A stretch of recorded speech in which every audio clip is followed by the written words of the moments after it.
Merci à tous de vous être inscrits pour ce webinaire dédié à la mesure de débit et d'un écoulement à surface libre et à l'évaluation de l'incertitude. Vous avez donc accès, comme certains l'ont déjà utilisé, à la partie conversation.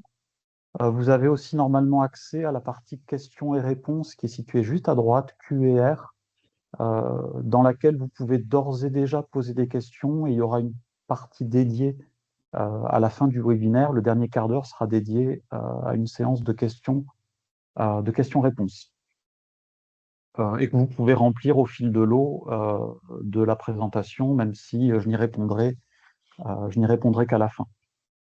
Je vous informe par ailleurs que le webinaire sera enregistré et que je vous ferai parvenir par email un lien vidéo correspondant au replay.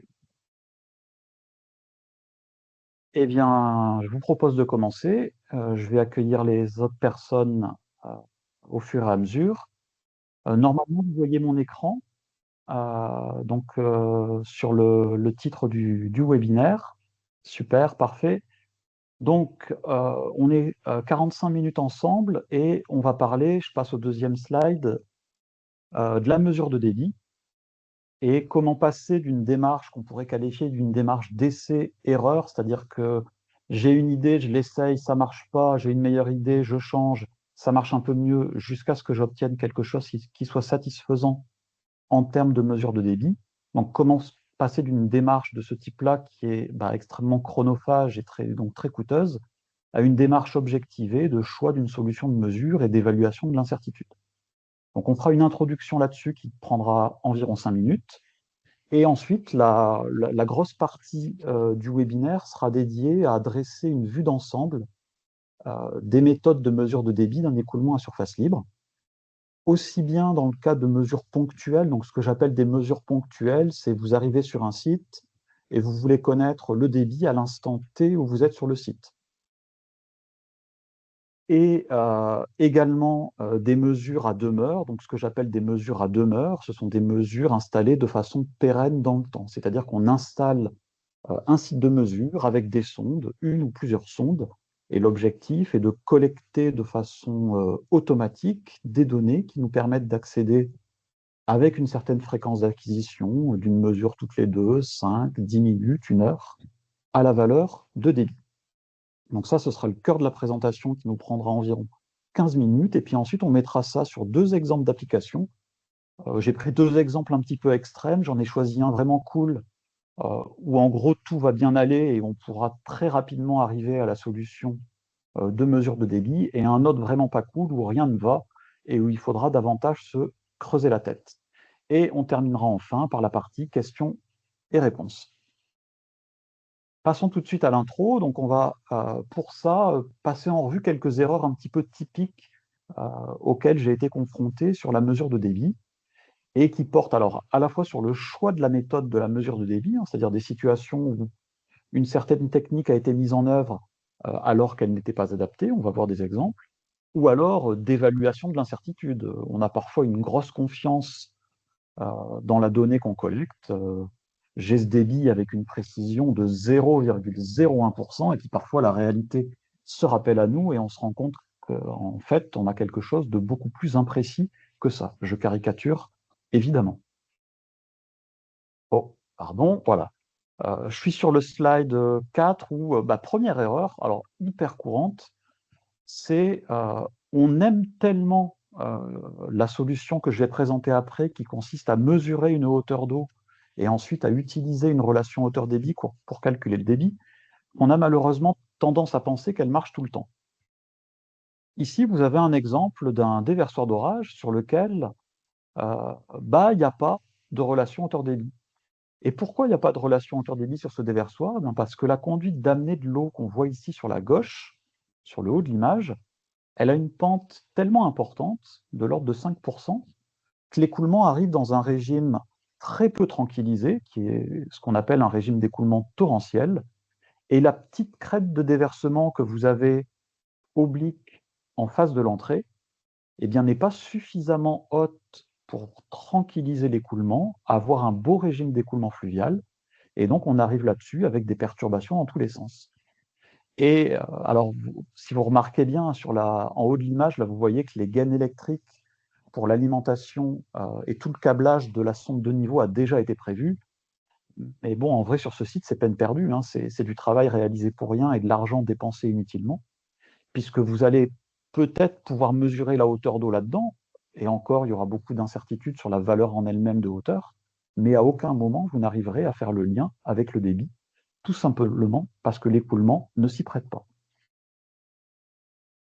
Autre exemple, une erreur également très courante que j'ai très souvent vue, c'est penser qu'il existe nécessairement une relation hauteur-débit. Alors, je ne suis pas dans le cas précédent, hein, j'ai un bel écoulement qui est tranquillisé, bah, je me dis c'est facile, je vais mesurer la hauteur d'eau et je vais utiliser une relation hauteur-débit. Eh bien ici, vous avez un graphique hauteur-débit justement, la hauteur en abscisse, le débit en ordonnée. Tous les points bleus correspondent à des points de mesure hauteur-vitesse. Donc, c'est-à-dire que c'est une sonde, en l'occurrence ici Doppler, qui a été mise en place dans cet écoulement sur plusieurs jours et qui a mesuré des couples hauteur-vitesse à partir desquels le débit a été calculé. Et ce qui a été représenté dans ce tableau, chaque point bleu, c'est une valeur de hauteur et la valeur de débit correspondante. Et puis, là-dessus, j'ai fait une courbe rouge, alors qui est appelée ici sur le graphique courbe d'étalonnage, qu'on pourrait aussi appeler courbe de tarage, c'est d'ailleurs plutôt le terme qui est consacré par l'usage. Et la question, c'est facile, j'ai calibré ma relation hauteur-débit, je peux retirer ma sonde Doppler hauteur-vitesse, et je n'ai plus qu'à utiliser une sonde de hauteur et ensuite utiliser la courbe rouge pour accéder au débit. Alors pourquoi ça pose problème ici? Eh bien, ça pose problème ici parce qu'on a une très grande dispersion des points bleus. Et en fait, sur ce site, la seule conclusion raisonnable que l'on peut tirer, c'est qu'il n'y a pas de relation hauteur-débit. Alors, imaginons que je le fasse quand même. Je prends quand même ma courbe rouge. Ma sonde de niveau que j'ai laissée mesure une hauteur d'eau de 1,50 m. OK. Si j'utilise ma courbe rouge, ça me renvoie un débit à 1,50 m, je suis à peu près à 2 m3 par seconde. D'accord, mais mes points bleus me disaient quoi? Mes points bleus me disaient que lorsque j'ai 1,50 m de hauteur d'eau, ok, certains points bleus correspondent à 2 m3 par seconde. Mais si je regarde ceux qui sont plus bas, ça pourrait tout aussi bien correspondre à moins de 1 m3 par seconde. Ou si je regarde ceux qui sont tout en haut, toujours pour 1,5 m de hauteur d'eau, ça pourrait correspondre à quasiment 4 m3 par seconde. Autrement dit, si j'utilise ma courbe rouge ici, je suis en train d'utiliser une courbe de tarage dont l'incertitude est de l'ordre de 100%. Et en général, on veut mesurer le débit avec une incertitude qui est plus faible que 100%. Donc ici, on ne peut pas utiliser de relation hauteur-débit. Et alors, juste pour illustrer et enfoncer le clou, hein, ce serait encore pire si j'utilisais la relation de Mannix-Strickler, qui est représentée ici en pointillé vert, où là, non seulement c'est faux, mais ça passe même pas dans le nuage de points. C'est-à-dire que la relation correspondant à la courbe verte serait toujours en surestimation gigantesque par rapport à la réalité des points bleus. Et pourquoi en surestimation? Eh bien, tout simplement parce que les points bleus ont une certaine hauteur qui correspond à certains débits, parce qu'il y a du débit certes, mais aussi parce qu'il y a une influence aval variable. Et puis dernière petite, alors là c'est sous la forme d'une citation. Une fois on m'a dit au sujet d'une mesure hauteur-vitesse, ah j'ai une hauteur d'eau, je la mesure super bien, je suis à 1% près. J'ai une vitesse et je la mesure super bien, je suis à 1% près. Donc c'est facile, le débit, j'ai 1%. Puisque le débit, je le calcule en multipliant la section qui dépend de la hauteur en multipliant ça par la vitesse. Eh bien non. Alors pourquoi non? Parce que ça peut paraître logique comme ça, mais en fait non, parce qu'on oublie là-dedans que la mesure de vitesse qui est réalisée, c'est une vitesse locale, quelle que soit la sonde d'ailleurs, et je présenterai ça un petit peu plus en détail par la suite. Et donc, le fait de mesurer très précisément une vitesse, c'est très bien, c'est un prérequis indispensable, Et pour ça, il y a plein de belles sondes qui permettent de le faire, mais ce n'est pas suffisant. Il faut aussi que je sois capable de faire le lien entre la vitesse mesurée localement par ma sonde et la vitesse moyenne de l'écoulement. Et donc, j'ai une incertitude supplémentaire ici qui est liée à ce passage entre la vitesse locale et la vitesse moyenne. On va revenir là-dessus un petit peu plus tard. Donc voilà quelques erreurs un petit peu typiques. Et tout ça pour dire quoi? Tout ça pour dire que le choix d'une station de mesure de débit nécessite une analyse hydraulique. On ne peut pas y aller au petit bonheur la chance en se disant, tiens, j'ai cette sonde en stock, je vais essayer ça, ou tiens, la première idée que j'ai, c'est celle-ci, je vais essayer. Et puis après, constater, coup de chance que ça marche, ou coup de malchance, mais en vrai, c'est cette situation-là dans laquelle on est la plupart du temps, ça ne fonctionne pas. Alors, quand je dis analyse hydraulique, ce n'est pas une analyse à l'arrache de type essai-erreur comme ce que je dénonce un petit peu depuis le début de ce webinaire. Ce n'est pas non plus une modélisation hydraulique de chercheurs fous furieux. Il n'y a pas besoin de faire un modèle hydraulique compliqué, par exemple un modèle hydraulique 3D hyper compliqué, très coûteux, qui va prendre 3 semaines à réaliser. Non, c'est ni l'un ni l'autre.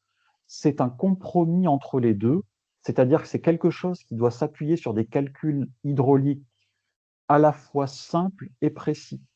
Donc des choses, entre guillemets, toutes bêtes, d'identification des régimes d'écoulement, de calcul de ligne d'eau, et aussi, bien sûr, une connaissance métier du site.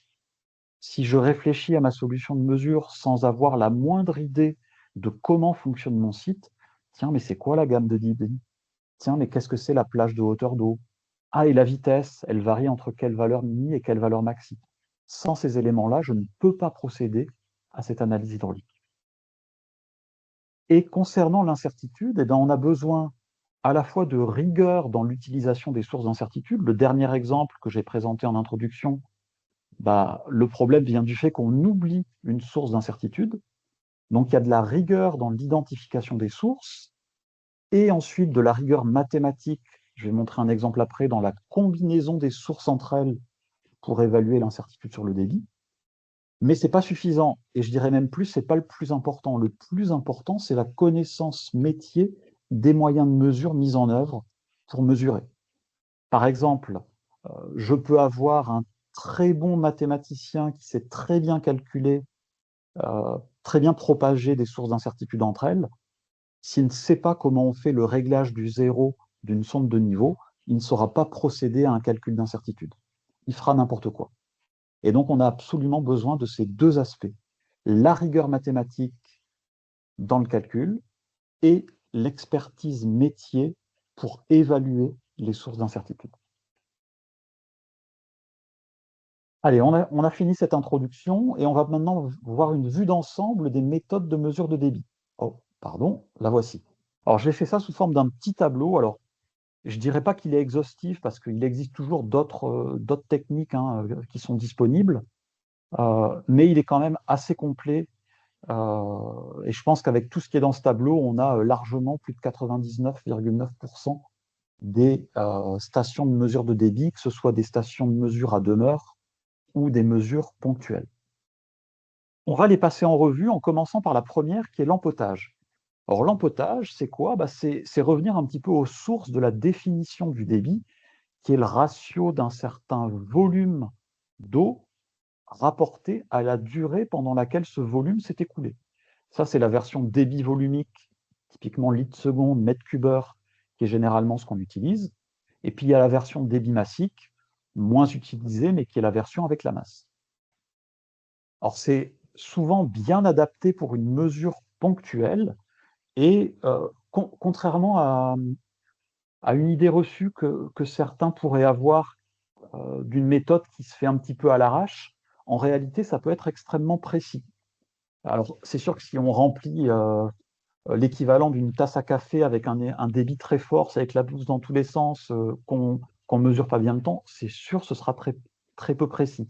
En revanche, si on choisit correctement le volume du récipient, si le temps de remplissage de ce récipient est suffisamment long pour que son évaluation soit précise, on peut arriver à des incertitudes faibles, voire extrêmement faibles, de l'ordre du pourcent, voire même largement inférieur.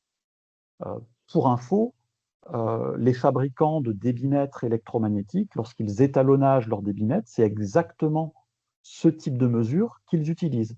Alors, ils ne mesurent pas le remplissage d'un réservoir. En général, ce qu'ils font plutôt, c'est qu'ils mettent leur réservoir sur une grosse balance et ils mesurent l'évolution de la masse pesée par la balance au cours du temps.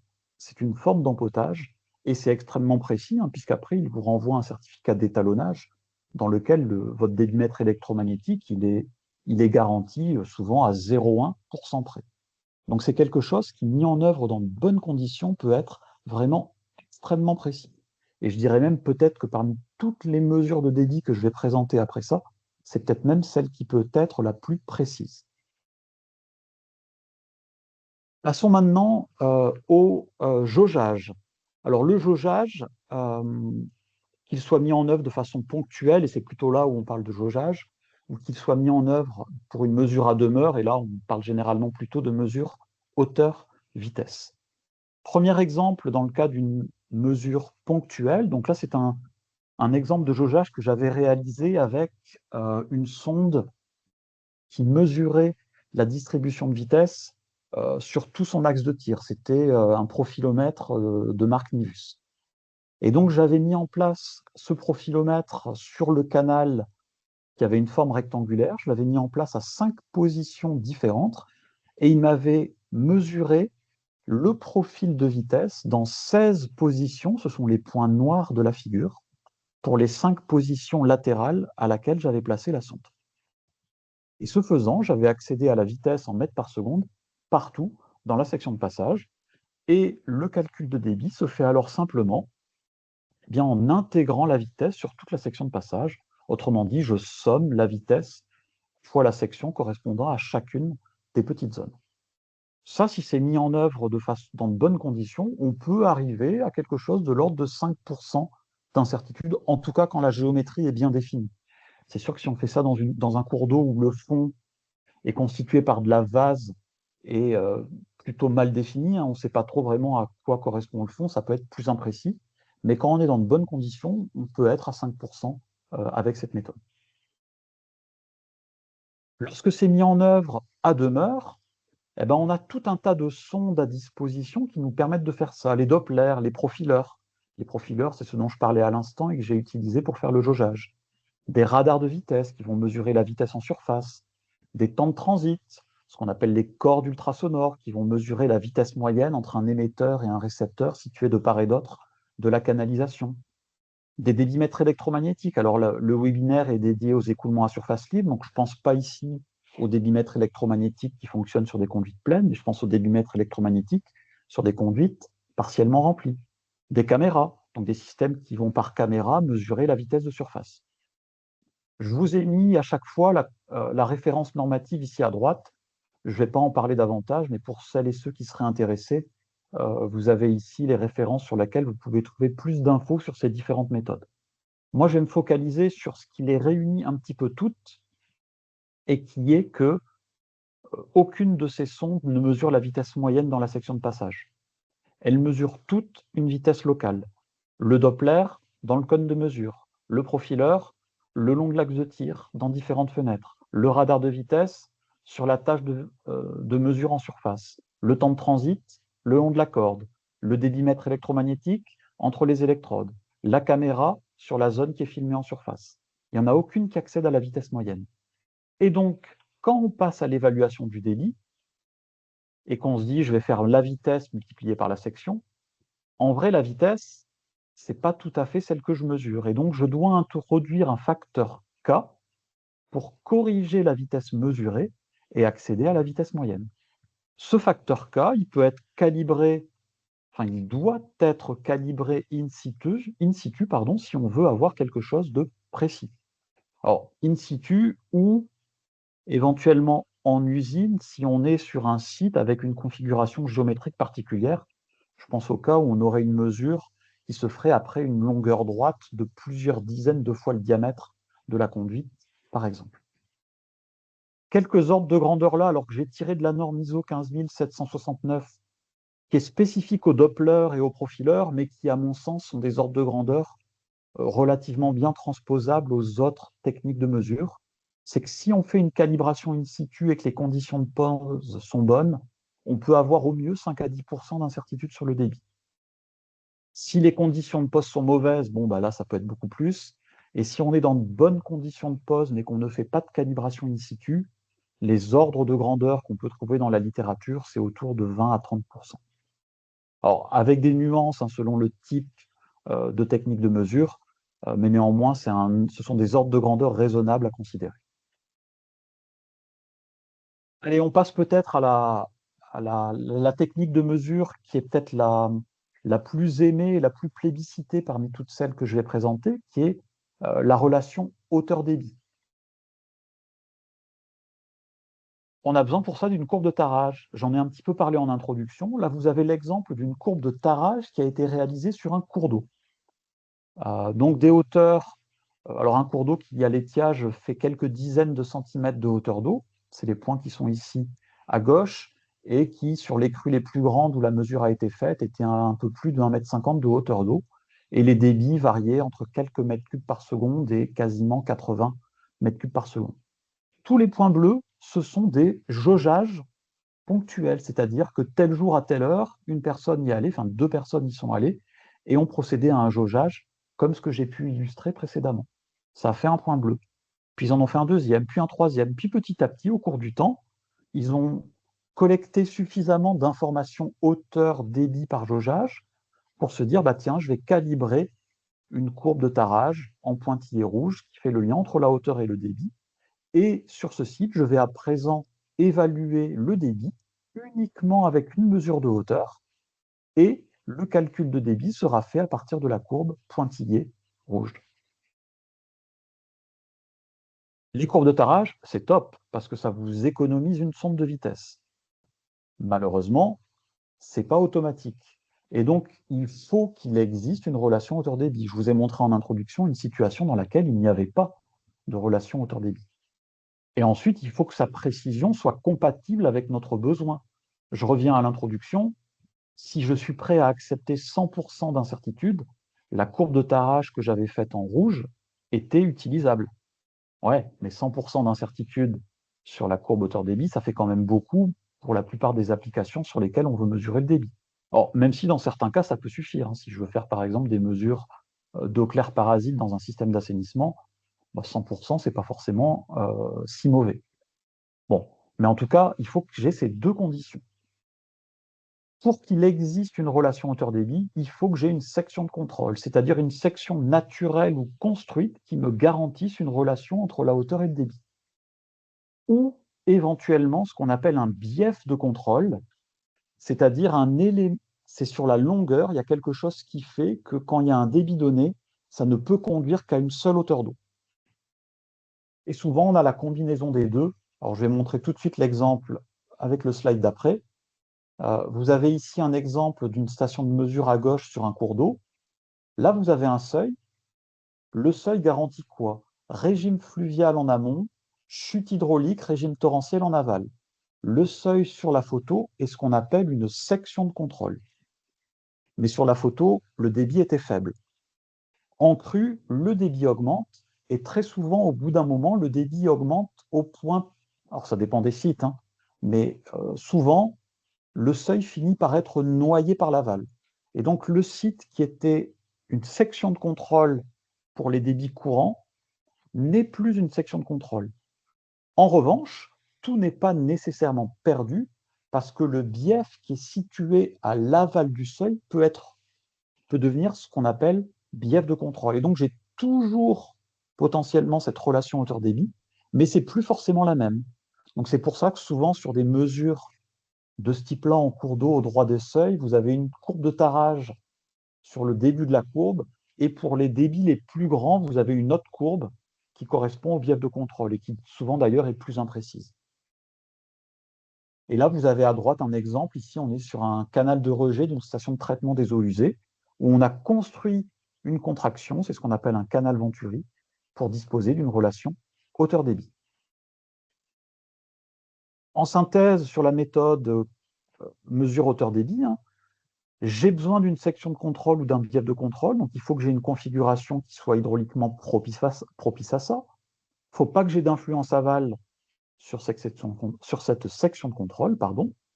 Et je vous renvoie à la vidéo que je vous ai montrée dans l'introduction. Il ne faut pas que j'ai de régime torrentiel fort en amont qui vient m'empêcher d'avoir mon beau régime fluvial en amont.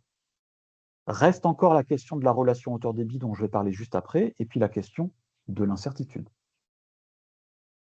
La relation hauteur-débit, dans la littérature, il y a pas mal de choses. Donc, soit on arrive à se placer dans le cas de figure où on est dans les conditions d'application d'une relation qu'on pourra qualifier de standard. On est dans le cas d'application d'une norme, par exemple la norme ISO 1438 sur les sommes minces, la norme 4359 sur les canaux Venturi, qui est par exemple la norme sur laquelle on essaie de se mettre quand on mesure le débit de rejet d'une station de traitement des eaux usées, etc., etc. Soit je suis dans des conditions particulières et il faut que j'établisse ma courbe de tarage sur mesure, soit expérimentalement. Je montrais l'exemple tout à l'heure d'une courbe de tarage obtenue sur un cours d'eau en procédant à des jaugeages réguliers et petit à petit, ça alimente la construction de la courbe de tarage. Soit, si la situation s'y prête, je peux aussi procéder à un jaugeage, à un tarage numérique, par exemple avec un modèle de type mécanique des fluides numériques 3D. Allez, il nous reste deux méthodes. La méthode relation perte de charge débit, ça, c'est le cas où j'ai quand même bien envie d'utiliser une mesure de niveau parce que ça me simplifie la vie. Malheureusement, euh, je n'ai pas de section de contrôle. Il existe une méthode qui fonctionne sur le fait de mesurer non pas une hauteur, mais deux hauteurs d'eau et de relier la perte de charge entre ces deux hauteurs au débit. Ça s'utilise notamment beaucoup sur les cours d'eau, sur les stations de mesure en cours d'eau, lorsque la station de mesure est située, lorsqu'à l'aval de la station de mesure, il y a une confluence avec potentiellement des débits qui sont décorrélés, donc des influences aval variables sur la station de mesure. Et la dernière méthode, c'est le traçage. Le traçage, ça consiste à injecter un traceur, par exemple du sel, de la rhodamine ou que sais-je, et à suivre la propagation de ce traceur dans un regard situé en aval. Alors, il y a plusieurs méthodes. Il y a la méthode du temps de transit, mais assez peu utilisée en écoulement à surface libre. Sinon, il y a la méthode de la dilution avec une injection instantanée ou avec une injection continue. Peu importe, dans les deux cas, on injecte à une première position et on mesure dans une seconde position l'évolution de la concentration en fonction du temps. Avec, selon qu'on soit dans l'une ou dans l'autre, une façon différente de traiter le signal, mais peu importe. Dans les deux cas, si les choses sont bien faites, on peut accéder au débit avec une incertitude assez faible. Parfois, on n'est pas plus que quelques pourcents. Allez, on va passer aux mises en application. Un petit exemple cool pour commencer, c'est un seuil de déversement qui est quasiment ISO 1438. Donc l'ISO 1438, c'est les seuils à parois minces biseautés. Lui, il a à peu près tout ce qui va bien. Il est là. Un beau régime fluvial tranquillisé, pas d'influence aval, tout est nickel. Eh bien, la relation hauteur-débit, c'est très simple, elle nous est directement fournie par la norme 1438. Alors, je ne rentre pas dans les détails, mais elle a cette forme-là. C'est un coefficient qui dépend de la crête, la longueur de déversement et la hauteur de lame déversante à la puissance 3,5. Et si je veux évaluer l'incertitude sur le débit, eh bien, je vais simplement lister les sources d'incertitude et elles se trouvent en fait dans les équations. C'est j'ai de l'incertitude sur le coefficient de débit, sur la largeur de déversement, enfin ou la longueur, ça dépend dans quel sens on le voit, et la hauteur d'eau mesurée, alors la hauteur de lame déversante. Alors, je vous ai fait quelques imprimes écran d'un petit fichier Excel que j'utilise couramment pour ça, dans lequel le calcul se fait de façon assez simple. On identifie les grandeurs mesurées sur lesquelles on a de l'incertitude, le coefficient de débit, la longueur. Alors, la hauteur, ce n'est pas directement la hauteur qu'on mesure, mais c'est plutôt la différence entre le zéro de la sonde et la distance entre la sonde et le niveau d'eau, puisque souvent on utilise une sonde aérienne, type ultrason ou radar. Et ensuite, ici, j'ai mis les sources, les valeurs des sources d'incertitude. Alors, la construction d'un fichier de cette forme-là, il faut faire un peu de maths. En revanche, ça, une fois que c'est fait, c'est fini. Ensuite, ce dont on a besoin, c'est de l'expertise métier pour pouvoir dire j'ai tant d'incertitudes sur le coefficient de débit. Ça peut être par exemple, ah bah ici j'ai utilisé la norme 1438.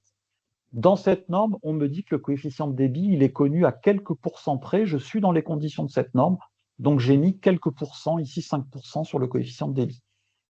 La longueur de déversement, elle fait 1,82 m. Ah, je sais que c'est des parois en bétonnées en génie civil. J'ai une tolérance sur ce génie civil qui est de l'ordre de 1 cm. J'ai mesuré ça avec un distance mètre laser. J'ai mis 1 cm sur la longueur de déversement. Le réglage du zéro de ma sonde. Ah, je sais que je l'ai fait en venant mettre une plaque sous la sonde, plaque que j'ai mise à niveau avec la crête déversante. La mise à niveau, je l'ai faite en utilisant un laser plan, compte tenu de l'épaisseur de la nappe laser, de la distance entre la nappe laser, pardon, de la plaque ici et le seuil. J'estime que j'ai 5 mm d'incertitude sur mon zéro. La mesure de la distance entre la sonde et le niveau d'eau, ah bah je vais aller voir la documentation du fournisseur de ma sonde et il me dit c'est une sonde de classe 3, 0,1% de la plage de mesure d'incertitude sur 1 mètre, ça fait 1 mm. Et donc là, c'est là où j'exprime toute l'expertise métier pour pouvoir ensuite combiner tout ça et arriver à l'incertitude sur le débit. Alors je passe un petit peu vite. Vous pourrez regarder ça en détail lorsque je vous aurai transmis le replay avec la présentation. Mais ensuite, lorsqu'on a ça, on peut s'amuser à faire varier les données d'entrée, que ce soit les valeurs des paramètres ou les valeurs des incertitudes, de façon à identifier comment varie l'incertitude sur le débit. Ça permet de faire un diagnostic d'incertitude de la station de mesure. Et dans le cas où l'incertitude serait trop importante par rapport à notre besoin, ça nous permet aussi d'identifier les éléments sur lesquels jouer en priorité pour minimiser l'incertitude. Allez, le dernier petit exemple. Alors, le premier, il était vraiment cool. Celui-ci, il va être vraiment pas cool. On a une conduite circulaire, diamètre 800 mm, une pente de plus de 7%, beaucoup de longueur droite amont, un peu de longueur droite aval. Et là, on a mis une sonde hauteur-vitesse. Alors, c'était une sonde ultrasonore pour mesurer la hauteur. C'était un radar aérien qui mesurait la vitesse en surface. Et là, on est dans un site où on est parti sur de l'essai-erreur. On s'est dit, tiens, ça va peut-être marcher, je vais faire ça. Et là, on se retrouve avec des données. Alors, je vous en ai mis quelques-unes pour quelques pas de temps. Et qu'est-ce qu'on peut constater ici? Ben, on peut constater plusieurs choses. Déjà, tiens, la sonde nous renvoie quelque chose qui s'appelle V brut et quelque chose qui s'appelle V tout court.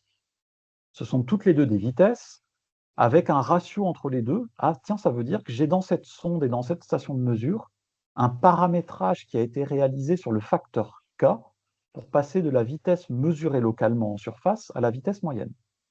Donc, il y a un travail qui a été réalisé. Alors, je ne rentre pas dans le détail, mais c'est déjà un indicateur sur ce qui a été fait sur ce site. En revanche, il y a quand même un problème ici, c'est que regardez ces valeurs de hauteur. 11 mm, 7 mm, 8 mm, 16 mm. J'ai des valeurs extrêmement faibles. Alors j'arrondis, disons que j'ai des valeurs qui sont de l'ordre de 10 mm.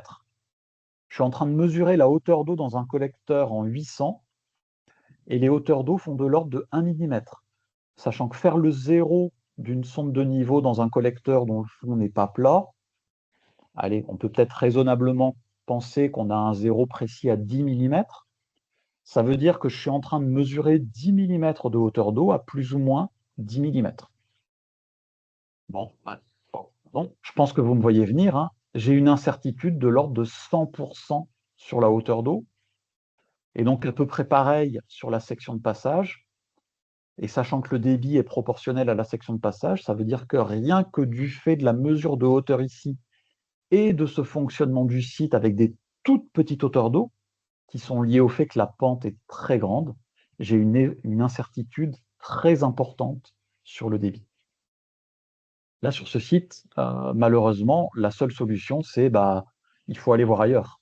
Il faut aller voir ailleurs, parce qu'ici, à cet endroit-là, on n'arrivera pas à mesurer le débit avec une bonne précision. Allez, j'ai terminé ce que je voulais vous présenter pour dresser un petit peu cette vue d'ensemble. On va passer à la phase de questions-réponses. Vous pouvez, si vous le souhaitez, Voilà, je vois que certaines personnes ont déjà commencé.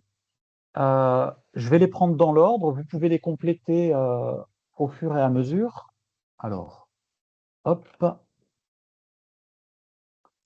Alors, Alain nous demande, j'aimerais en savoir plus sur la méthode de mesure de débit par l'évaluation des pertes de charge qui pourrait être utile en cas d'écoulement non libre ou contrôlé par l'aval. Avez-vous un exemple de projet réalisé avec cette méthode ou autre document de référence? Alors, oui, je vais revenir sur le slide qui correspond à ça, que j'avais passé un petit peu vite. Le voici. Oh, pardon, le voici. Donc, cette méthode, euh,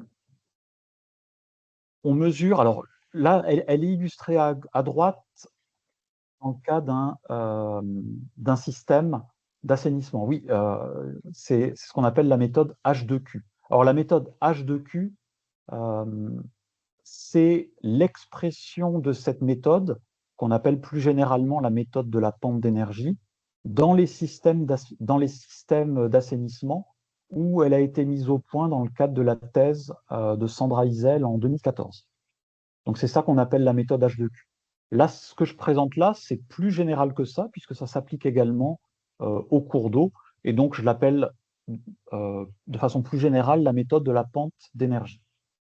Donc on mesure le niveau d'eau à une première position, le niveau d'eau à une deuxième position, et avec ces deux positions de niveau d'eau, on accède, alors attention, au Z, donc c'est la différence d'altitude entre les deux mesures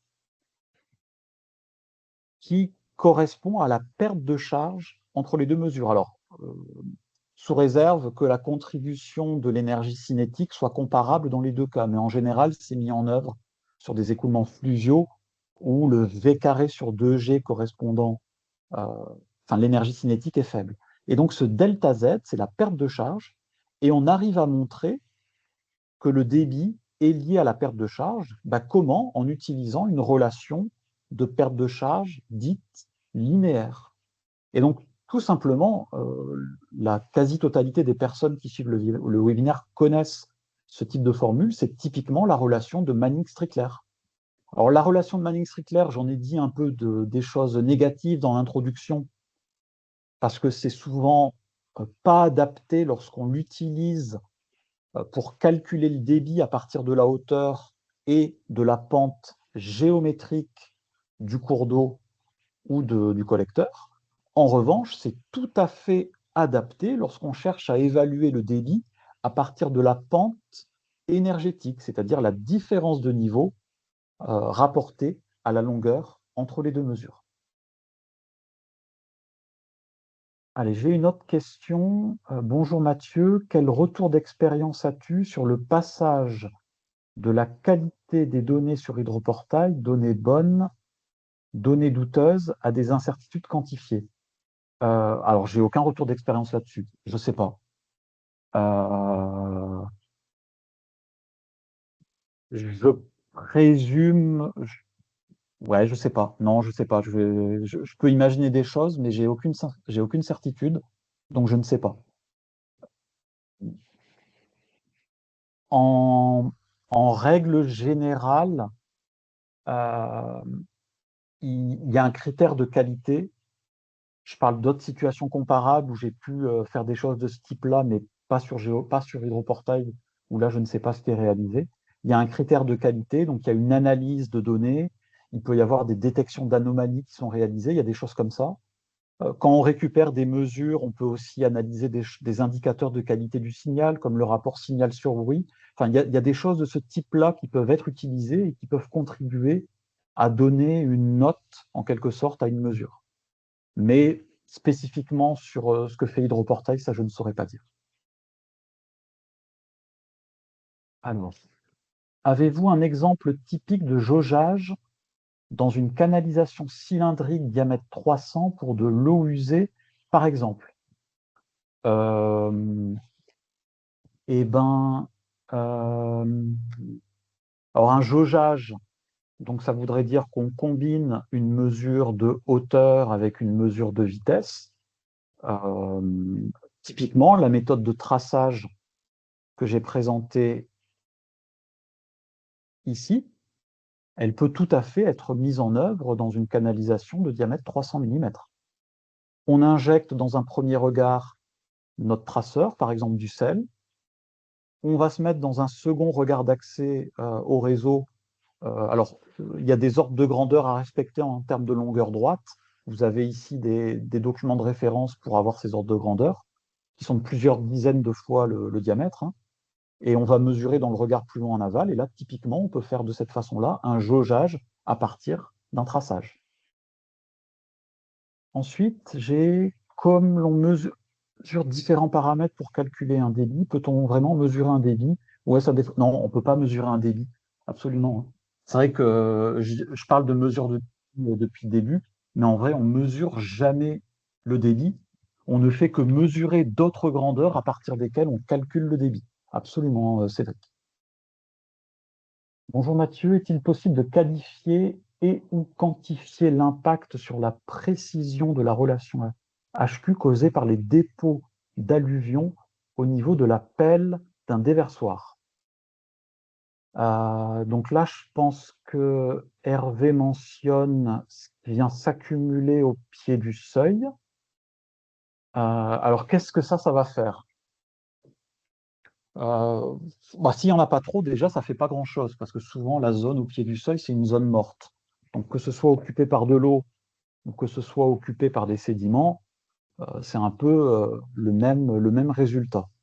En revanche, si ça s'accumule de façon importante, et notamment si ça remonte un peu en amont, ça peut faire que le fond remonte, et donc, pour une même hauteur, pour un même niveau d'eau, la hauteur d'eau, différence entre la surface et le fond, qui est plus haut à cause des dépôts, la hauteur d'eau sera plus petite.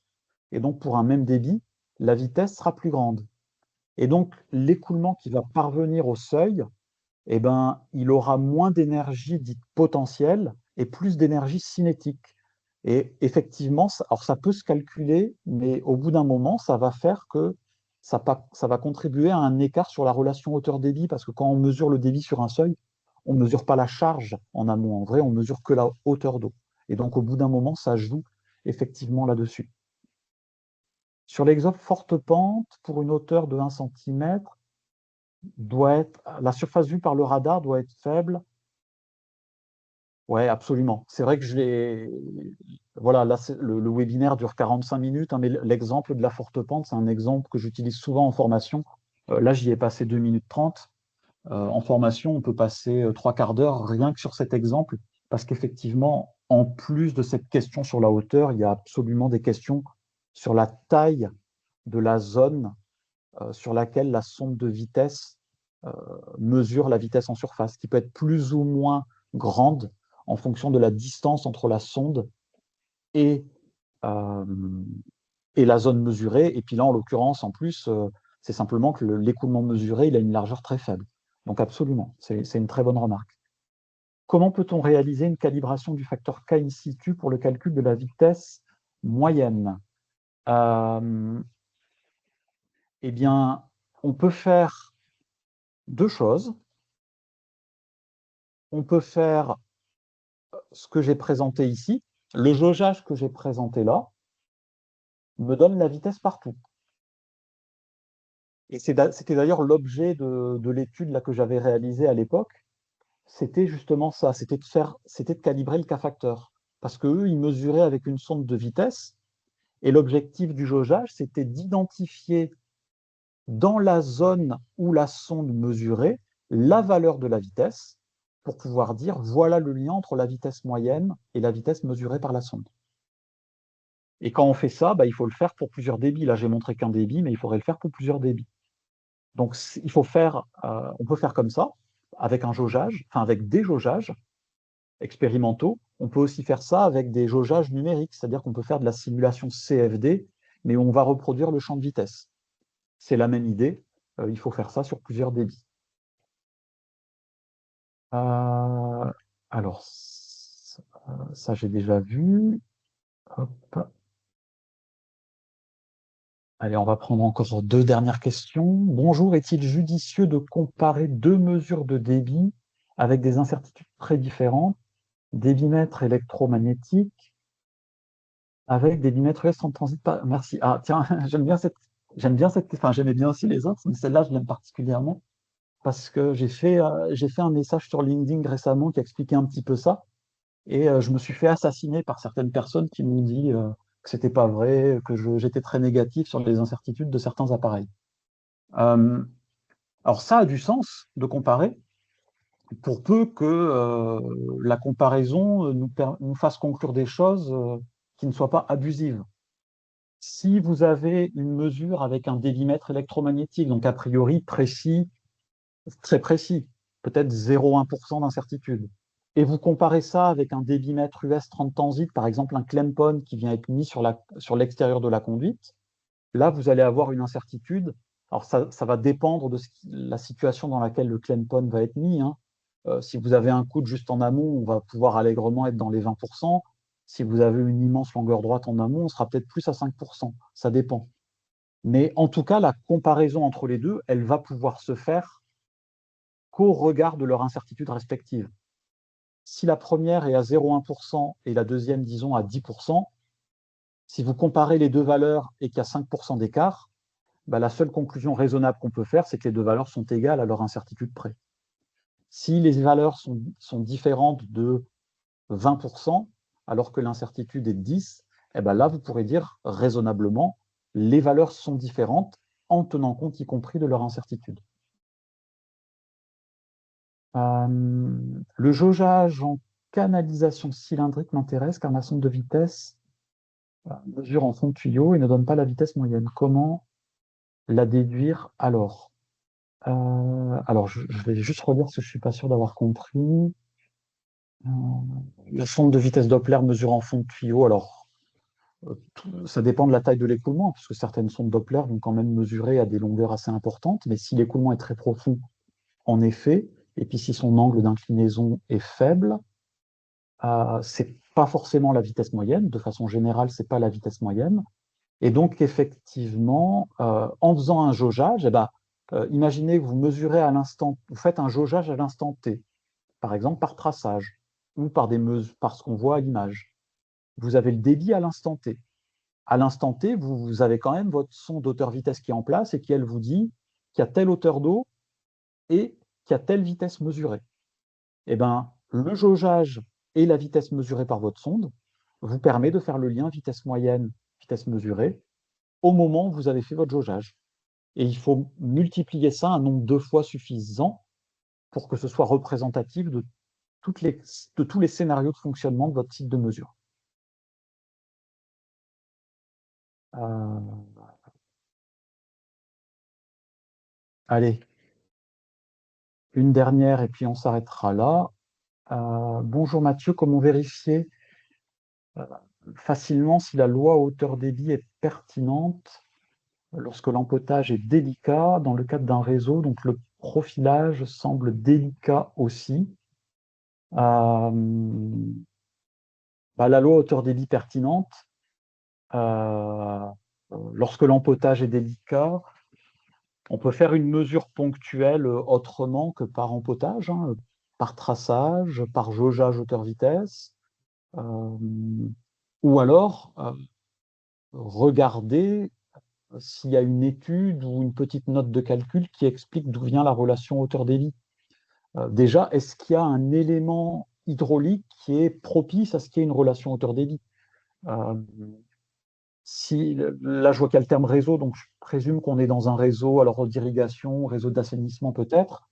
Euh, le, la mesure, enfin, l'utilisation d'une courbe de tarage dans un tel contexte, souvent nécessite qu'il y ait un ouvrage spécifique dédié à ça, typiquement un seuil, un rétrécissement.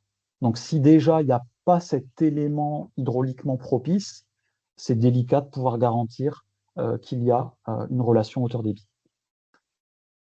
Voilà, je vois que j'ai déjà un petit peu dépassé par rapport à l'horaire. On va s'arrêter là. Je vous remercie toutes et tous pour votre participation, votre présence, votre participation, ainsi que vos questions.